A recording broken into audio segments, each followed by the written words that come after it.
السلام عليكم ورحمة من الله تعالى وبركاته مشاهدينا الأعزاء. في هذا الفيديو سوف نشارك معكم جدول مباريات اليمن في تصفيات الدورة النهائية لكأس آسيا 2027 في السعودية. ولكن قبل ما ندخل تفاصيل الفيديو لا تنسى دعمنا الضغط على زر الإعجاب بالفيديو والاشتراك بالقناة مع تفعيل الجرس.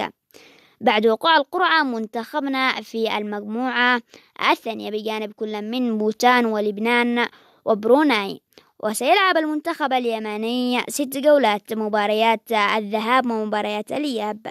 يلعب المنتخب اليمني الجولة الأولى من مباريات الذهاب ضد منتخب بوتان، وذلك بتاريخ 25 من شهر مارس 2025، والمباراة الثانية مع منتخب لبنان في تاريخ 10 من شهر يونيو 2025، والمباراة الثالثة والأخيرة مع منتخب بروناي وذلك ب 9 أكتوبر 2025. أما عن مباريات الإياب ستكون الجولة الأولى ضد منتخب برناو وذلك بتاريخ 14 أكتوبر 2025، والمباراة الثانية ضد منتخب بوتان بتاريخ 2025 شهر 18 نوفمبر، والمباراة الثالثة والأخيرة ضد منتخب لبنان بتاريخ 31 من شهر مارس 2026.